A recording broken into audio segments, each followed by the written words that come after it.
Sorry, 3, 2. Okay, welcome to the 5th of our journeys down the Old Shoreham Road to Enlightenment, the world's most open-minded podcast. With me today is Katy Morgan-Davies. She is the author of Caged Bird and has a rather unique experience of being born into a cult and then escaping. It is known as the Lambeth slavery case. Katy, how are you doing today? Oh, I am doing very well, thank you. Could you tell us where and what you are doing in life at the moment? At the moment, I'm living in Leeds and I'm studying a degree in philosophy and sociology. Where about? This is the book, Caged Bird. You can see that with the light. It's since come out in paperback, and it's called The Girl in the Shadows.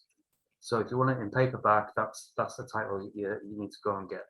But yeah, Caged Bird. This is the book that we're going to talk about today. Okay, let's start off with my review of that book, I think. So you can sit back and listen to this. You've read it already, but the pressure's off you for a bit. So here we go. Caged Bird review. Life is too short. Anyone who knows me is more than aware about how I feel about the whole misery memoir culture. When I worked for Waterstones 10 years ago, tales of abused children packed the bestseller list in some way or other. And even though I worked in a part of London where perhaps we were not specifically in the market for those books, they would pour in all the same. They were always either white or pink, and had a picture of a child looking sad with their head down in tears, clutching some sort of ragdoll. I hated them mainly because they didn't sell for us like they did everywhere else, and I had to constantly find room underneath the table for them. And I certainly didn't want to read any of them. My own life was rubbish enough. This book, though, is not one of them. Granted, this is mainly because of one clever piece of marketing. The publisher changed the title from hardback to paperback and included the word cult in their entire remarketing from the original title. Because Farley likes themselves the extreme, and nothing interests him more than the very idea that someone could completely give up so much of their entire being to an individual's singular ethos and point of view, regardless of their own well-being. The very psychology of it is just fascinating. Whether it be the Branch Davidians, Scientology, Heaven's Gate, or that Japanese lot Murakami wrote about, who set off that bomb in the underground, great book, I Loves Me a Cult. This one being an extreme Marxist one in flavour, backed by a mysterious notion that anything that you do against said leader is then quantifiable with a punishment that results in whatever convenient world event or tragedy was in the news cycle at that particular time, via some mysterious and unexplained force. And let's face it, that in itself is an easy feat to pull off, because ding dong hello, the world is always constantly fucked up in some way. This Messiah then promised them, as they all do, a seat at the table when they take over in some sort of future utopia. But in the very simplistic essence, it was a steaming pile of turtle shit, all bollocks and toss. Let's not let that take away from this author's journey, though. I mean, joining and being taken in by a cult is one thing, but escaping one after 30 years you've been in since birth is another. Morgan-Davies has basically one of the most extreme and unique stories out there. Beaten half to death, subjugated and humiliated on a daily basis, along with other enslaved women, to a dirty little Indian sex pest who used the cloak of repression, castigation, and spontaneous human combustion as a tactic to keep his concubines in nothing but dutiful subservience, puts a lot of the world's minor problems into context. Katy, despite all of this, educated herself, that's right, educated herself in hiding. The relationships she has with the other women in the collective are both telling and intriguing, and also disturbing. They constantly go from friendly to abusive to one another and just seem to never let up. It's absolutely heartbreaking, but more so here every time she seems to get some sort of leverage with her captors. But then things changed. Just imagine at the age of 30, you had the same basic skills as a baby, not having any concept of money, being able to navigate the world around you, no education, a childhood spent indoors and unable to go anywhere or have any nurturing contact with anyone around you. What would you do? The idea that every day of your life you were told you were less than nothing, and then one day, boom, this is the outside world. That to me in itself is terrifying. The fact that in one little part of London it was deemed as normal and okay behaviour to do this for decades, and despite numerous instances where this was reported, the authorities did nothing. It's awful. It sounds like the synopsis of the next Stephen King novel. Aram Vindan Balakrishna, despite continued devotion to the end by some followers, will die in prison for what he did. That's a guarantee and a good thing. If someone hangs him in the shower block before then, even better. He was a racist child abuser who kept women as sex slaves and lied to them about the outside world, locked them up and smacked them around every day, including his illegitimate daughter, which he hid and deprived of a life and a childhood. What a scumbag. Quite frankly, Katy is nothing but a hero and the purest example of fortitude and resilience. Despite the constant neglect of her younger years, she managed to educate herself secretly by reading many of her leaders' books and being a diligent and accomplished diary writer herself, one of many rules that was forced upon her. This woman had the strength and guts it has not to only turn around such a horrible situation, but to then go and forgive her captor too, once she realized her own peace and sanctuary. This is truly admirable. It's certainly not something that I, the emotionally barren and irrational husk of a man full of bitterness about my own father that I am, could ever contemplate. This is a great book, but it's beyond that. It is a warning to everyone. Life is too short. So, Katy, could you explain to us what the Workers' Institute of Marxism, Leninism, Mao Zedong thought was? It was basically a small sect or a cult, which was run by my father.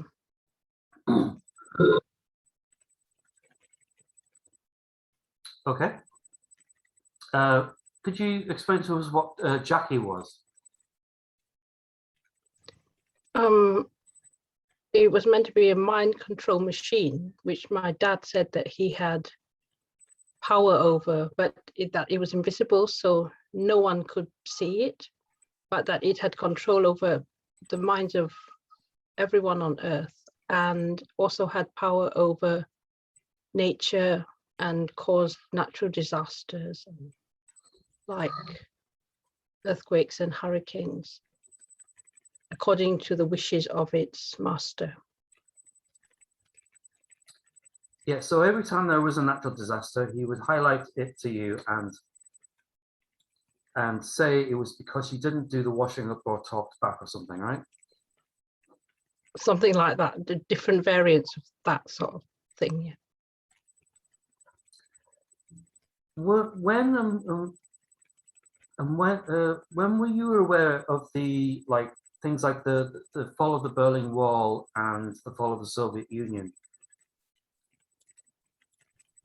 Yeah, well, he kind of talked about them a lot. I was about 6, I think, when the Berlin Wall fell, and 8 when the fall of the Soviet Union. But I suppose I didn't exactly understand everything, but I heard a lot of talk about it, and it was kind of, it's all to do with preparations for him to become leader of the world, and that all these incidents like those 2 we just mentioned were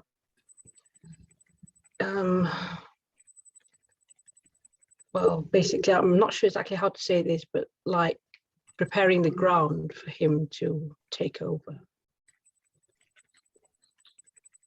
And how would he have done that? He never exactly said it. I never understood how exactly it would happen, but it was like as if it would happen by magic. I mean, One day it would happen, but as to when it would happen, we don't know. Would he have gone to the Soviet Union and ruled from there, for example? I do not know. I mean, he did not like the Soviet Union because he thought that they were too, he used to call them revisionist. So that basically means they were not extremist enough. Right. So was he more favorable in Chairman Mao? Yeah, he liked, I mean, he loved China and North Korea and people like Pol Pot and Saddam Hussein or Mugabe, you know, really violent and evil tyrants. He kind of thought of them as heroes. So he admired them, people like that. He admired them but wished to be bigger than all of them. So in a way, sometimes he considered them as like potential rivals to him, those who were still alive. But he kind of had his own like dictatorship at home, didn't he? Well, in a way, I would say it's like a mini version of those totalitarian regimes. It was a mini version of that within the house that I grew up. Did you know about like the changing of the guard with the fall of Russia and everything, and Putin coming in, and what did he think about the whole change of the guard? And I can't remember a lot about that, but I think he didn't like Putin, I don't think. I mean, he obviously preferred him to the leaders in the West, but still he kind of saw Putin as probably not authentic, not an authentic communist. There's a lot of correlation to your father and what Charles Manson did with his followers. Do you think AB may have been aware of his story at any point? I'm sorry, I'm not very familiar with the story of Charles Manson. I've heard of it, and I'm not surprised if he had heard of it as well and maybe got inspiration from it. I don't know, but I'm not exactly aware of that. He's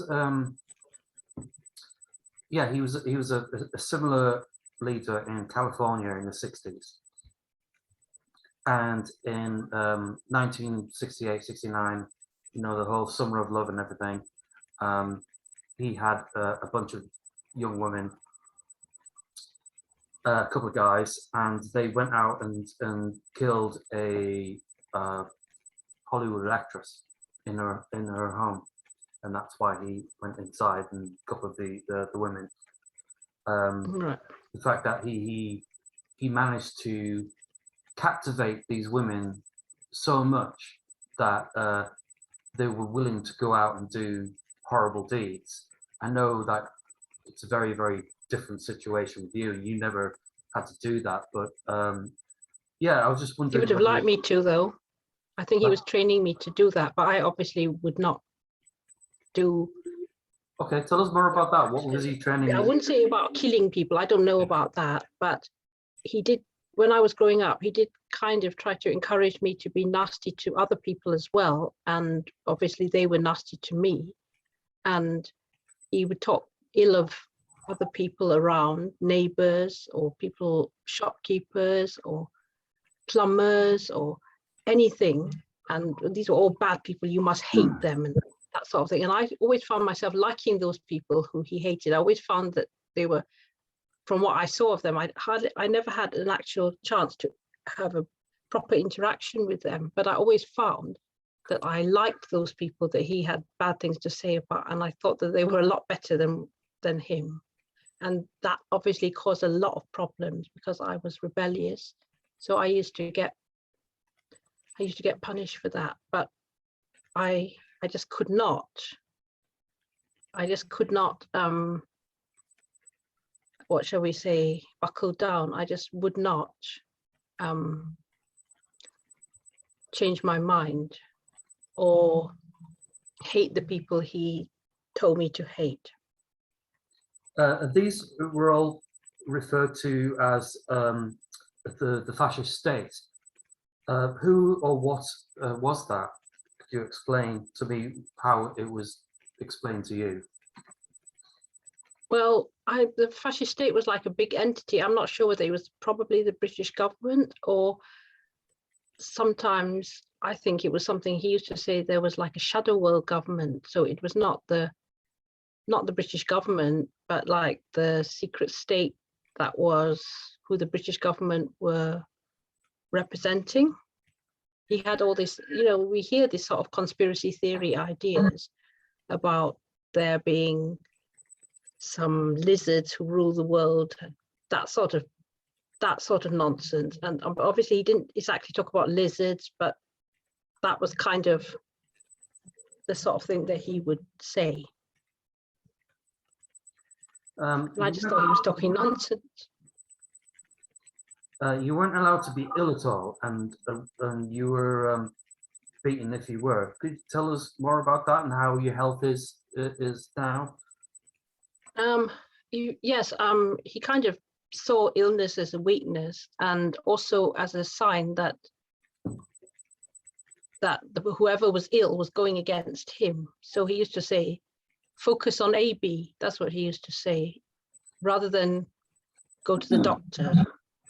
Focus on AB, and it was almost like a miracle cure. You were meant to get well by focusing on him. So if you carried on being ill, you clearly were not focusing on him. So the way to make you focus on him was to beat you or abuse you or whatever until you realize that you were meant to focus on him and do it the right way, and then everything would be all right. But that obviously never actually happened. And what sort of health? What help did you get when you left? And what were the main causes of your bad health, and has it gotten better? What help did you get?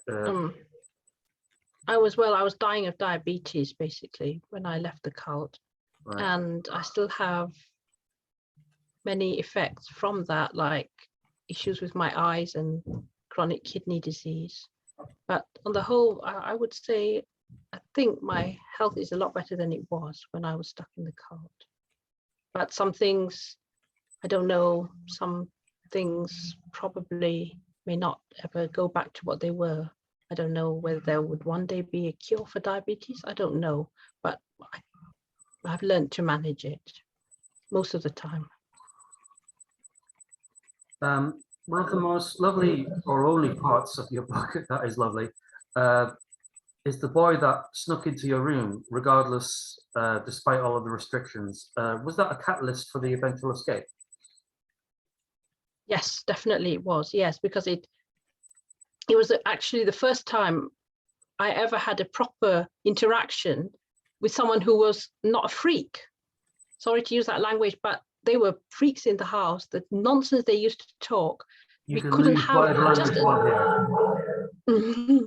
we could just have a normal conversation with him, and without all this talk about Jackie, about AB ruling the world, about focusing on AB and all this cultist nonsense. When I spoke to this boy, we just talked like two human beings. For the first time, it was just two human beings talking, and that was so strange for me to finally talk and not feel that I have to be careful. Everything I say may be taken the wrong way, and it may be reported, and I might get beaten up. that was the constant fear in everything that I used to talk about. So I never felt free to talk. And after meeting the boy, I don't suppose we want to give his name, and because we don't want to sort of, everybody has a right to privacy, so I wouldn't speak his name here, but he made me feel, for the first time in my life, I felt like I was human and not a project or not an object to be used by someone else. And how old was this? You were about like 18, 19, was it? Or were you a bit older? No, I was 25. But, oh, Jesus. Yeah, it was just this lovely story of you of kind of like after hours and midnight and sneaking notes, and you let him in through the outside window.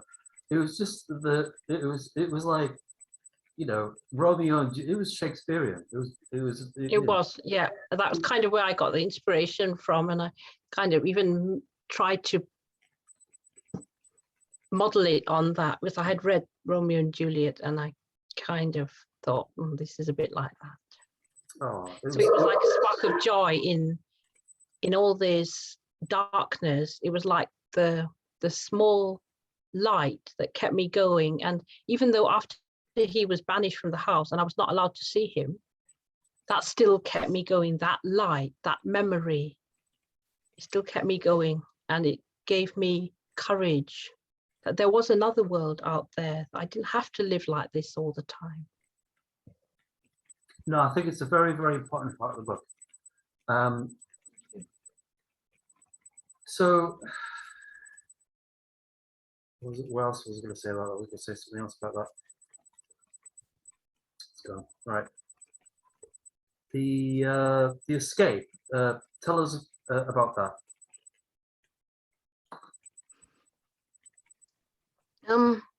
Well, it was a long time coming, and it took a lot of careful preparation, because obviously I didn't know if I could trust anyone else with the idea that I wanted to escape. But what I did was, I looked for the weakest link in that setup. And at that time, one of the other cult members, Josephine, she was being bullied a lot by my stepmother and treated really badly by her. And what used to happen to her was similar to what Josie used to do to me when I was a child, which is basically go and report me to my dad and tell him things very much out of context. And that is what my stepmother started doing to Josie. So, and Josie was just completely heartbroken by this, because she'd given up her whole life for this cause and these people, and they were treating her worse than dirt. And she couldn't make sense of it, and she couldn't bear it.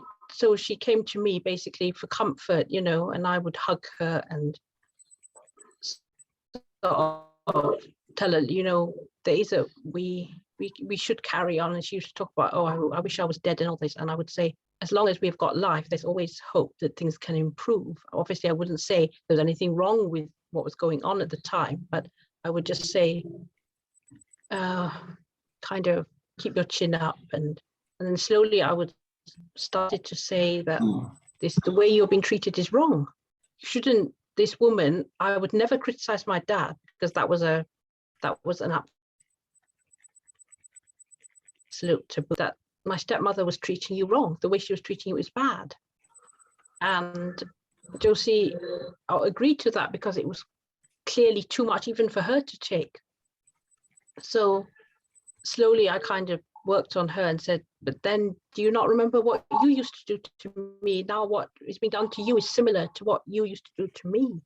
And she kind of, for the first time, she realized, her behavior was wrong and that she had done something wrong, and that's why she wanted to help me. So obviously I never criticized my dad, because I knew that I would not get any help if I had done. So I basically said that everything that's going wrong in this house you being bullied and me not being allowed to do what I want to do and being kept inside and all that is because of my stepmother being like an evil witch, like the stepmother in Snow White, that sort of thing. And Josie it kind of made sense to her, and she said, yeah, it's my stepmother who is the evil woman, and that we have to somehow find a way to free ourselves of that. And obviously I was getting smaller and smaller, losing weight, like almost half a stone every week. And Josie knew that there was something wrong with me.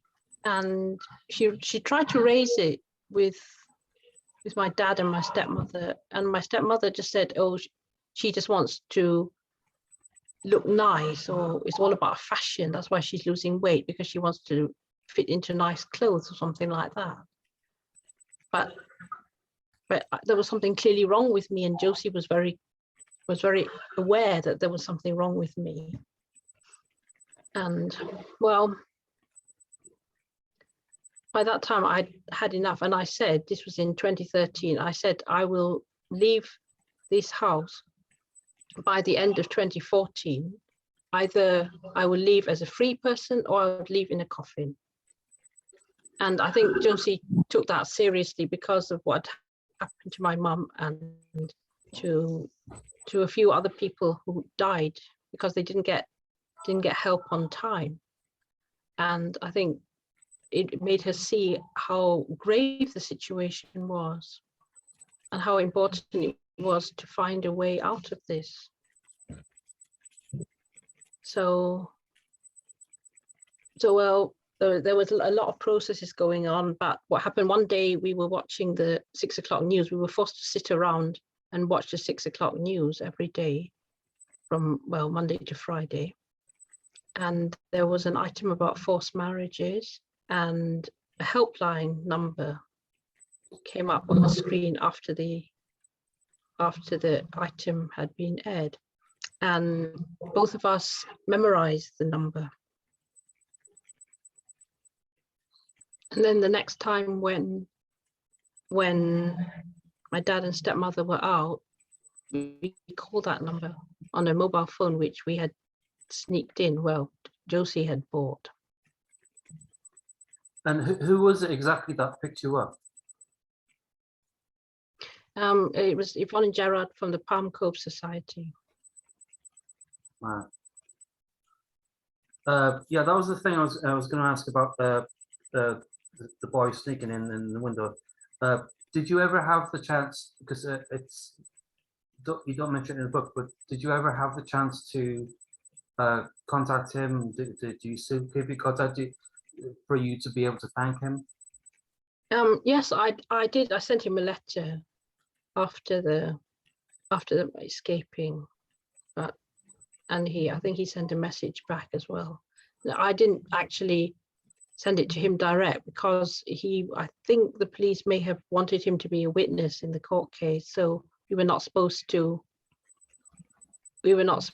interact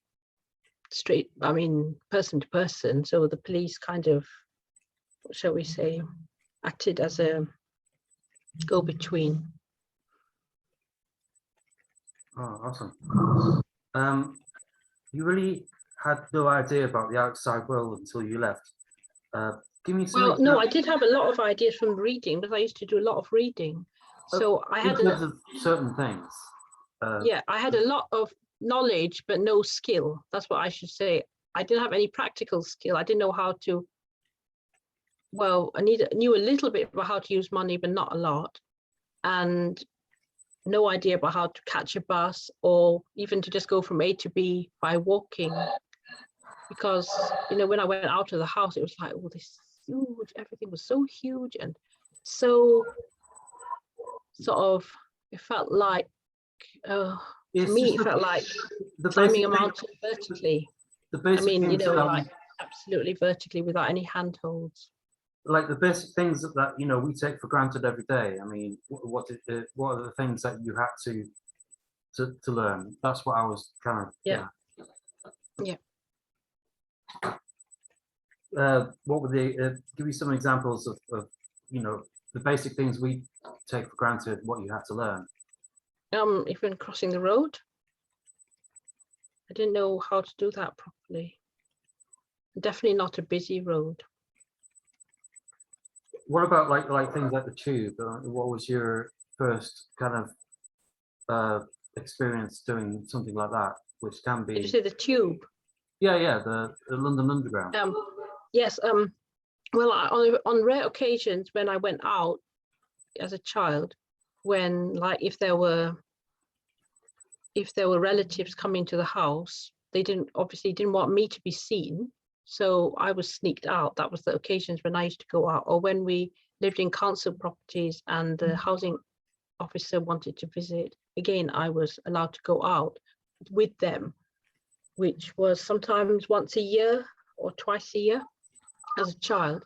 And on those occasions, we did go on the London Underground. So, but I would never have been able to do that on my own, because I just mindlessly followed him.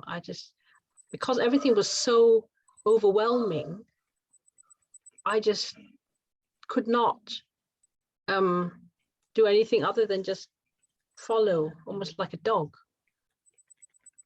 So when I was out on my own, it was like, no, I have no clue where to begin. I know you were born into this situation, but you also saw others being indoctrinated too. Can you tell us about that and how AB was able to do that, do you think? Well, when I was born, everybody else was there already, so I didn't watch any new people being indoctrinated. Okay. But I knew that I heard tales of how other people were indoctrinated. Okay, so Jazz? Well, the one example I can give is like about my mum. When she was 17, her father committed suicide, and she was I think she was lost and alienated, and she was kind of looking for almost like a replacement father figure. And then she fell into his clutches. And similar things happened to, I think, many of the other women as well. Like Josephine she was a up-and-coming violinist who used to play in the National Youth Orchestra at the proms. Ah. And she gave all that up for a promise of paradise. Aisha was the first woman quantity surveyor from Malaysia. And another very, what we would say is a very intelligent and a woman with a promising career. And again, she gave that up as well, all for this, don't know, fantasy. Your mother,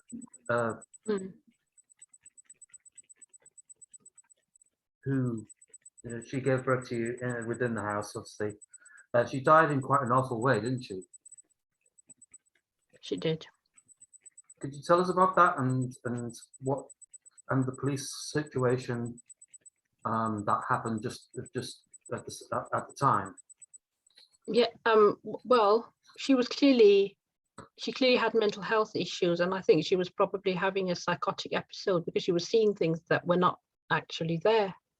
She was imagining that people were targeting her when she went out, and she saw people with rays coming from their eyes and things like that, and that they were looking at her and following her around. And she even imagined things, people in the house were doing funny things to her, and she was seeing visions of people who had died and were talking to them. And then she was saying, I'm a bad person and I don't want to eat. And she grabbed a knife and tried to stab herself. And yet they would not allow her to get any help. And I said to my dad, I said, she needs mental help. She needs help. Her mental health is very bad and she needs help. And he said, oh, just leave it to me. She just needs to follow me and everything will be fine. But I knew something was very wrong. because she was always very, she allowed no space for any emotion or anything, and she was just really completely different from the person I knew. And well, I knew something was very wrong, but nobody listened. And yeah, so she And she threw herself out of the second floor window. decided to end her life, jumping out the window. She didn't die straight away. She was paralyzed and spent about 8 months in hospital, and then she died. And there was a strange police kind of investigation, wasn't there? And how, which you know, AB, your father, he tried to kind of like, you know, distract people as much as possible. He as soon as she left, he really didn't give a shit, did he? No, all he did was tell people that she had gone to work in Birmingham or something like that, and just told everybody what they needed to hear. But he also refused to allow her mother to visit her in the hospital. She wasn't even told about what had happened to her daughter.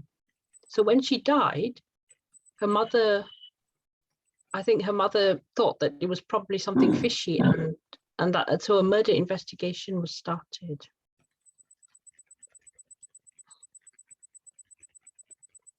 But I mean, I don't think she was murdered per se. She wasn't pushed. I don't believe she was pushed, but in a way she was, because she was given no other way out, and she was clearly in such a difficult, distressed situation. She wasn't given the help she needed. So I do think they caused her death. There's no doubt about that in my mind. Did that factor at all into his conviction or anything? Not to my knowledge, no, because it was kind of an open verdict. Wow.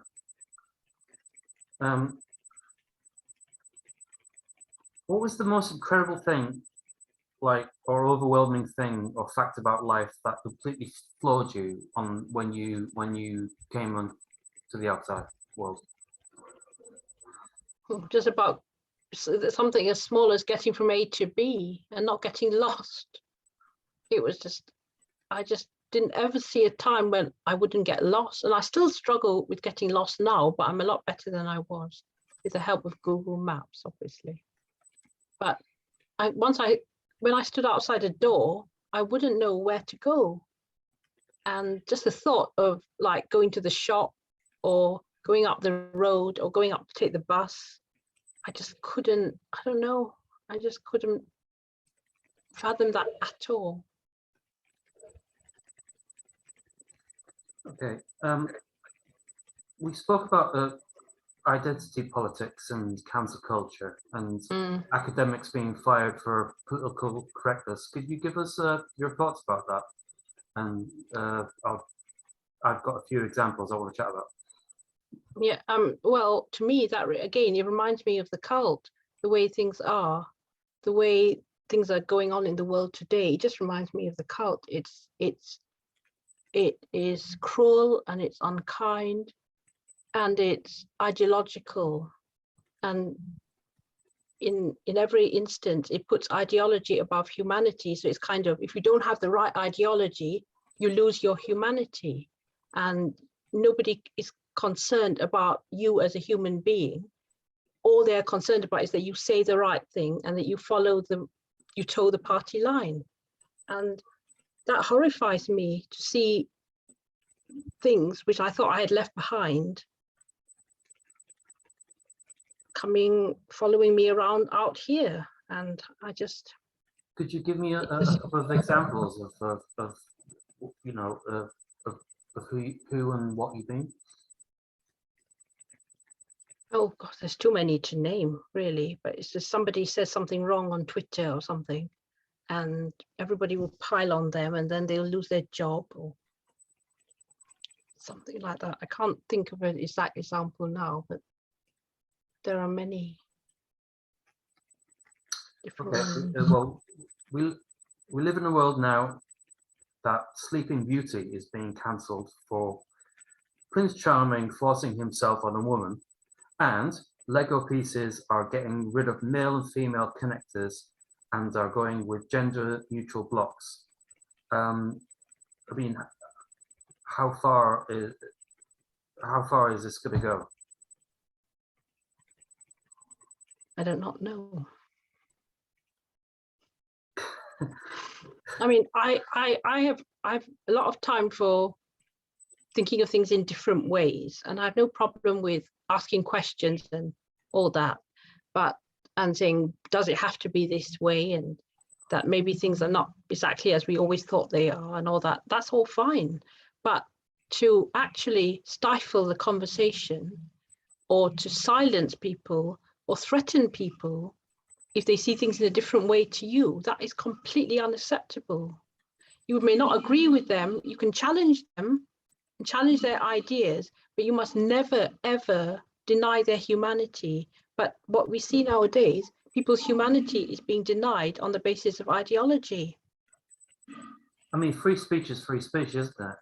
I mean, I know how certain opinions can affect kind of like, you know, people who think differently, but you know, everyone is entitled to their opinion, whether you, you know, whether as long as we're kind about it. Yeah. We must be kind. That is the rule for me. Be civil and be kind. You can have as many different opinions as you want, but do not never negate the humanity of another person, because we are all human beings. We're all coming from the same place, and we're all going to the same place. And where is that place, do you think? I do not know. But Ram Dass said, we're all walking each other home. And I love that quote, which basically means we're all on a journey and none of us are getting out of here alive. So why waste time fighting with other people and being angry with other people and taking revenge on other people? What is the purpose of it? Life's already, as you said, life is too short for that nonsense. We don't need to do any of that. We're all, I mean, like, just imagine a situation where one person is spending all their life hating someone else. Like if I spent the rest of my life hating my dad for what he has done, I mean, before we know it, both of us would be part of the atmosphere. So why waste our lives on things like that? It just doesn't make any sense to me. We spoke briefly about victimhood culture. Is that the same as virtue signaling? Could you give me your thoughts about that?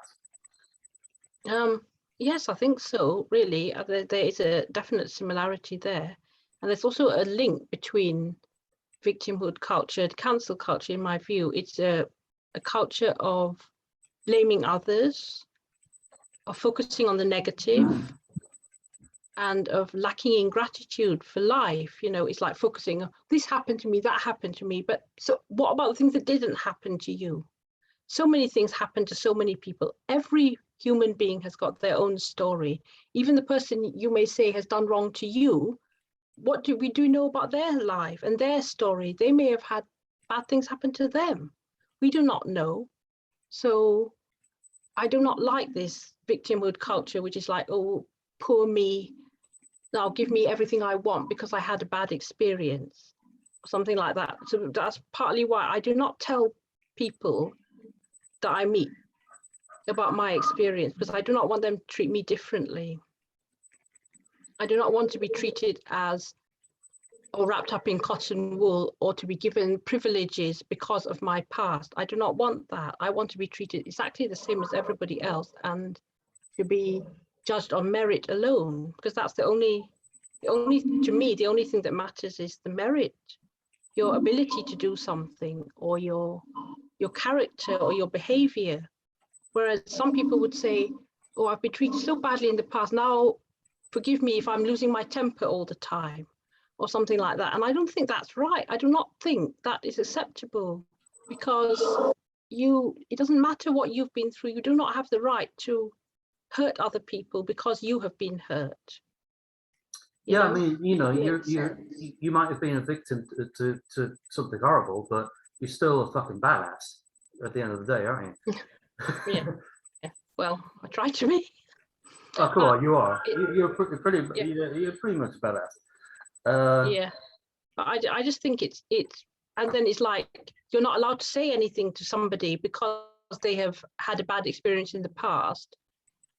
They are somehow, they have become higher than everybody else. Again, that's like the cult, where it was like, because my dad and my stepmother came from India, and because of what the British had done in India in the past, in the, we know the colonialism and imperialism and all that. right. It was like they had reached a status where they were, because they had been a victim, now they were so high up that no one could ever criticize them, because it's like, you did me wrong in the past, so now I can do whatever I want, and you don't have any right to challenge me if my behavior is bad.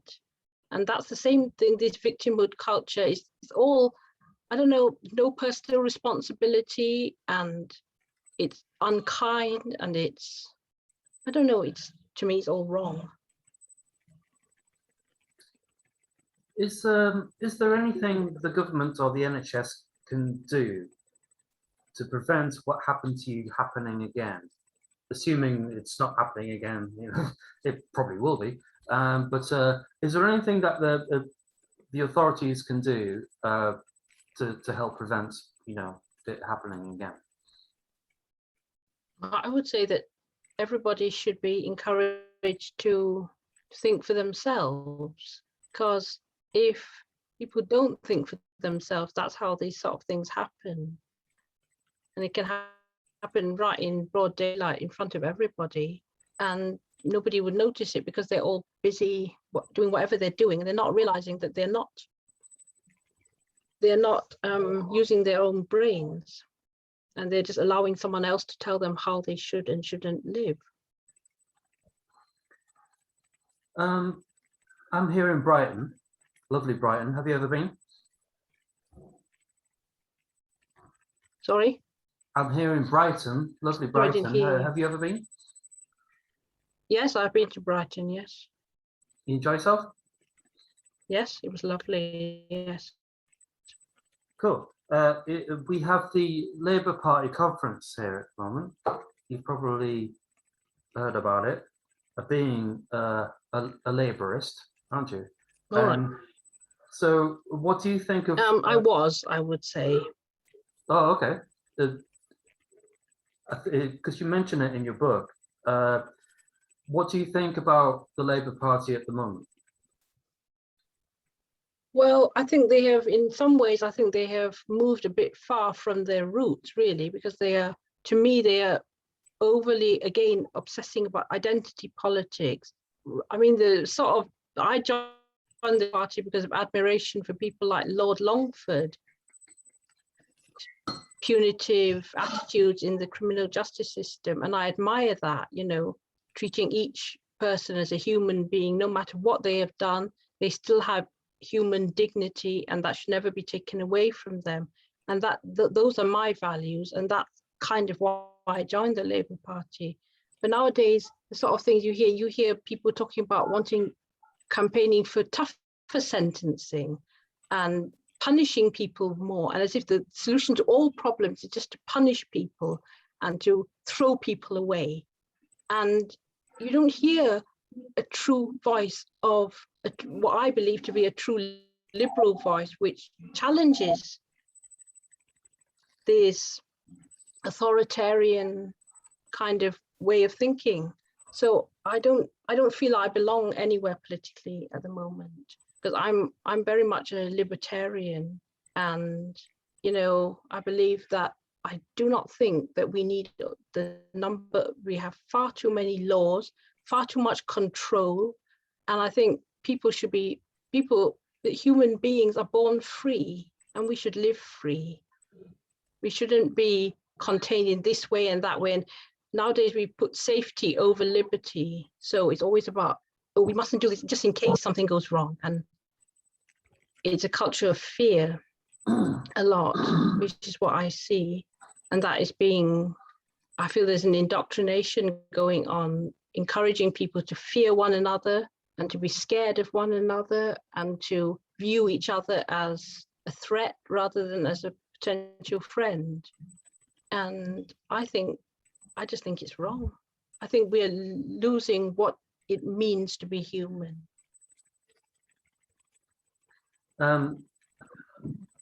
So, like, are you more kind of like Starmer, Corbyn, or Tony Blair in terms of Labour Party? Which one did Corbyn, you? I would say. Corbyn. Okay, so because what I really liked about him was his pacifism, because I'm a pacifist, and and that's kind of what I really liked about him. And he was, to me, he was old school Labour, not obsessed about identity politics, but more, challenging injustice in society and standing up for those who don't have a voice. Why do you think that he was so incredibly unelectable, though? Well, I think people were not ready, and I also think he was demonized a lot by the media, and things were taken out of context. What he said was taken out of context. Such as? Like about the IRA and the Hamas and all this. What he was saying is bring everybody around the table. The only way we can go forward is to talk. No matter how different our views, the only way we can achieve lasting peace is to talk with people, even those whose views we might despise. And that, in my view, that's what he was saying. But he was being framed as a sympathizer of terrorism, which I do not believe he was at all, because as a pacifist, how could you ever sympathize with terrorism? Is the complete opposite of that. But it is like people love all these tribal attitudes and warmongering. They like all this me versus them, you versus me, all this sort of nonsense, rather than actually getting everybody together and trying to find a way together, trying to find a way forward together. How well do you think he gets on with his brother, Piers? I do not know about that. Piers Corbyn, he's like the biggest anti-vaccine, anti-masking kind of protester out there. Yeah. He's very kind of, he's very kind of vocal. Yeah. Well, I personally, I think we need the masks and we need the vaccine, but some people have different views, and that's their right to have those views. Okay, we're going to finish off with a fun quiz, but I've got one last question. What else do you want to achieve in life, and what is on your bucket list? Where in the world do you want to go? What do you want to do? Do you want to jump out of a plane? That sort of thing. Well, don't jump out of a plane, by the way. The 2 years. No. Well, skydiving. I do like the idea of skydiving, to be fair, but I don't know with my health issues whether that would be possible. But going to Korea, I do hope I can go. The last 2 years, I actually had everything in place to go to Korea for a summer school, and both times it had been cancelled due to COVID and COVID-related restrictions. So if I can go to Korea next year, I will be very happy. South Korea, obviously. Really? Because I was going to say, what, North Korea? No. Surely you want to go to You never North come Korea. back if I went there. Well, there are tours, they're guided tours, and they're all very, very kind of like, this is what you see, this is what you see, this is what you see, and then there's someone outside your hotel room the entire time, but it sounds fabulous. Yeah. Well, maybe, who knows, one day, but I wouldn't go there to study. No. This is 6 weeks I was going to study. I mean, with your pass, surely, come on, North Korea is your jam. No, okay. Well, what do you like? What do you like about South Korea? I don't know. It's just so different from here and so far away, and I felt that it was the best way to spread my wings, to do something completely out of my comfort zone, especially from the perspective of someone who gets lost a lot. Is there anywhere else that you'd like to go? Italy, New Zealand, because my favorite film, Lord of the Rings, was filmed there in New Zealand. So I'd like to go to New Zealand. And another place, I'd love to go to the United States as well. That's great. And well, to the Americas, because I want to see hummingbirds in person. I love hummingbirds. Oh. Yeah, so yeah, what else do you want to achieve in life? You've got your studies. Well, one day what else I would like a dog. A dog. I want a dog. You like a dog? A big fluffy floof, you know, like a Samoyed or a husky. Immediately, my mother has listened to this, and her ears have pricked up. It's probably the only time that she's going to do that. And anything that I ever do, if we talk about dogs, if I did a podcast about dogs, she'd be all over it. But yeah, I love dogs. Talk more about dogs, so she keeps listening. Oh, dogs are the best. I mean, I think humans should learn a lot from dogs. Look at they give unconditional love. They don't say this is how you look or this is what you've done or anything. They just love you. Why can't we be more like that? Why can't we just love each other? No matter what, not bad, this person has done this, so you can't love them. Or this person looks like this, so you can't love them. Why? Why don't we just love like dogs? We can learn from dogs. Learn from We've got a lot to learn from dogs. Learn from dogs. And I remember reading something, and I really liked this. It was about a dog passed away, and there was a little boy. I think it was the family from which the dog came from, and the little boy said that I can't remember the exact words, but the essence of it was the reason dogs die is because they've already learned everything that they need to learn. Like humans have to live for a long time to learn all the things that are important to learn, whereas dogs have already learned it, have to live that long because they have already learned the important things in life, which is basically to love other people and be happy and be grateful for everything you have. So not a cat person. I like cats, some cats, but I'm definitely a dog person. I adore dogs. You know, I talk to every dog. I talk to the dog, not to the person. I talk to the dog. Hello, what's your name? I love dogs. Because cats are like, yeah, fuck you, feed me. See you later. Yes, I mean, some cats are adorable. I mean, there are cats which I really like, but they are a bit too aloof for my liking. Dogs it's more like my personality. I'm a bit like a dog myself. Very, very affectionate, and you know, just want to give love. Yeah. Love me. Love me. Little puppy. Yeah. Okay. I don't hate anybody, honestly. I can't hate anybody. It's like dogs are like that. They love everybody, and the type, you know, wag their tails at everybody, and they go on a walk. They're always stopping and wagging their tails at everybody. Okay, that's what I would do if I wasn't shy and if I wasn't afraid of being told off. I'd talk to everybody and hug everybody. You don't hate everyone. Well, I'm going to send you a link. It's going to be the Wikipedia page for a man called Piers Morgan, and then we'll talk again. So I'm joking. All right. No, I've heard about him. He's all right. I think he's all right, isn't he? I know some people don't like him, but I think he's just very forthright and very honest. I met him. Very close. Okay, so let's finish off with a fun quiz. Now, we talked about your love for books earlier, and there's a certain series of books that you loved and discovered called Harry Potter. Yes. Yes.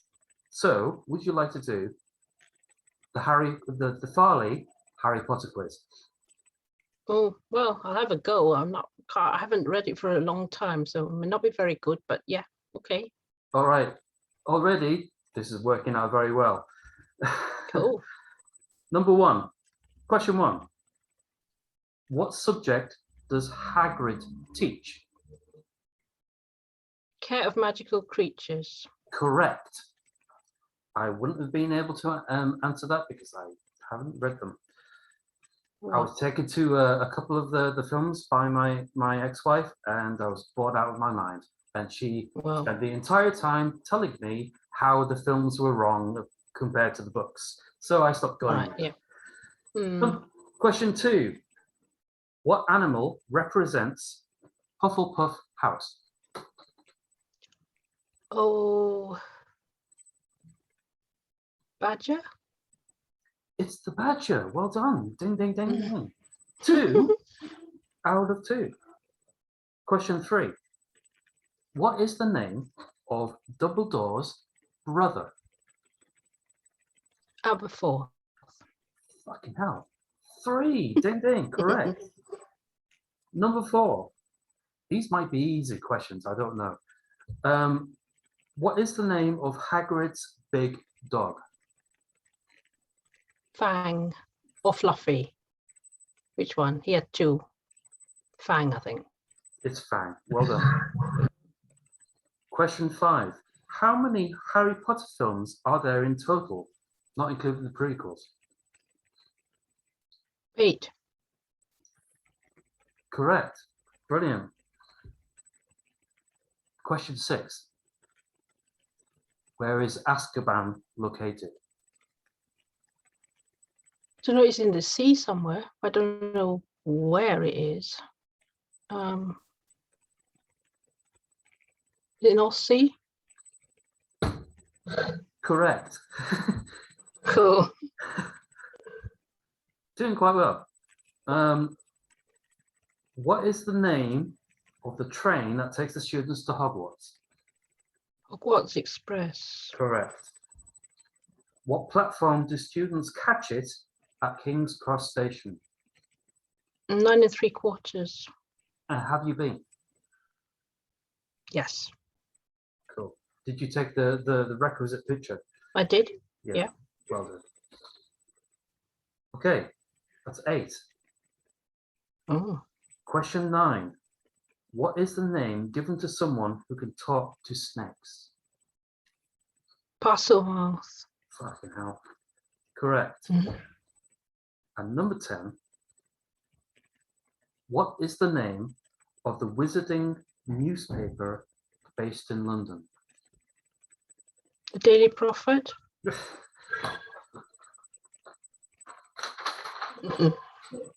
Oh, cool.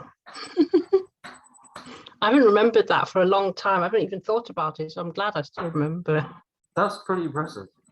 I've tried to do a little fun quiz with all of these podcasts so far, and Yeah.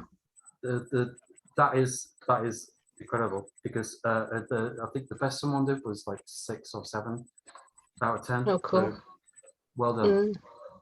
Thank you. I would like a Lord of the Rings one as well. Can you do one of those, or no? It's a bit too late now, I guess. No, well, I don't know anything about Lord of the Rings, but next time we do this, if we do this, Yeah. sure we will. I will do you a.